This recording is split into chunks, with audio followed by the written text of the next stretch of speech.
Hello and welcome to another update video about Polkadot. So my view has not changed to the last video in that we haven't seen the low yet. There was obviously a chance because we made a new low. So if you look at the, if I zoom out a little bit to the 4-hour chart, the chart made obviously a new low against the June low. And then a chart like this always has a chance to move higher and to create a new possible, bullish foundation. However, it has failed so far, and I still think we're gonna see a new low.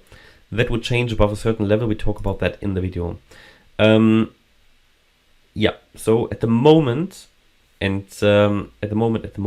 my view is actually that this year, I have still labeled that as a wave one. I need to change that. That was the original bullish scenario because we had a bullish and a bearish one on the chart. Then here most recently, that was here, it actually looked like it was starting to break out, but it would have had to hold here this the green target box, which it didn't.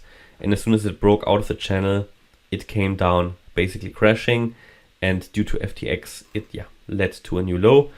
And this has sort of changed here the overall dynamics on the chart. And we count it in a way that we say this was a wave one down. Here we had a wave two up, that was at around $8. We came down in a wave three. We've moved up in a 4. And we're now, this is by the way a diagonal pattern. And we're coming down in 5. So that means we are basically at the moment in the last wave of this bear market. But this already, or this also has 5 subwaves. So in that we can say, just think, so that we have the internals here. Let's put like that, and then we say, okay, we had here 1, 2, then came down in 3.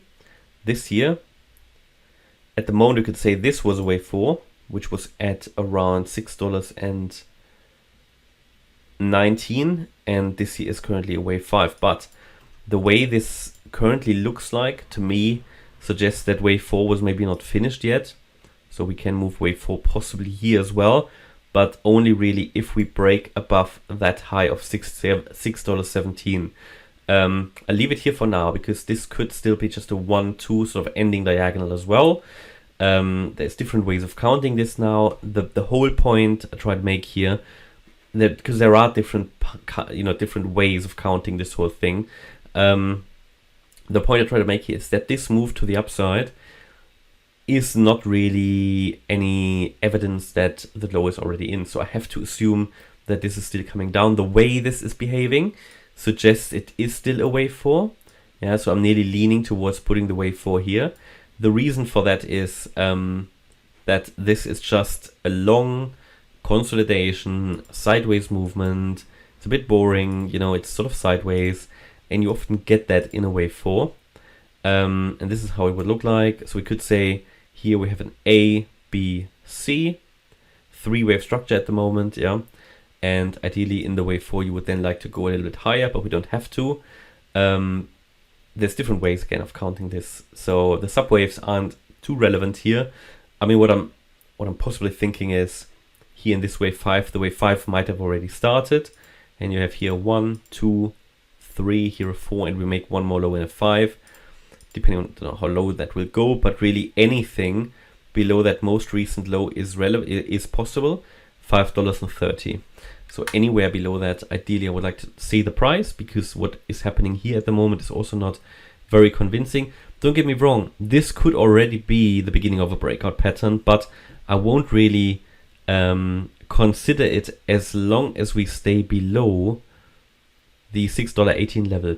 If we now carry out an impulsive breakout to the upside, out of this channel to the upside, break above this high from the 10th of November, then it's a really good indication that the low is already in. Then we can explore that further. Until then, due to the sort of bear flag nature of this structure, I would rather be focusing on the downside. And evidence that we are breaking down would obviously be a move out of the channel and then a break of the most recent swing low here at 545. If we go below 545, I think we're also going to break the 530 level, or 535 it is, and then come down even lower.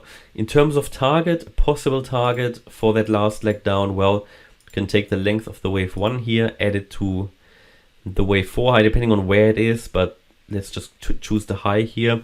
And then the first target would be $5.11, and the second, that's the 1-to-1 ratio, and the second target would be 445, the 1.618 extension. And yeah, basically at the moment we have here this strong move down as well. Looks quite impulsive, to be honest. If you consider and check, if you compare that to the Ethereum chart, doesn't look that impulsive. That latest move down, it's less steep, doesn't look that bad, doesn't look that strong. Here it came down really nearly in a straight line. So, here I'm still not convinced that the low is in. It could be, but then I want to see further evidence. The chart would need to convince us. But even if we go above this high at, what did I say, $6.18, it's not really evidence, it's a first indication the low is in, but then we would need to move higher and ideally also break above that $7.41 level. Okay, and that's my update about Polkadot. Hope you liked the update. If you did, please hit the like button, leave a comment and subscribe. And if you really like the content, then please check out the channel membership. Thanks a lot for watching. Bye-bye.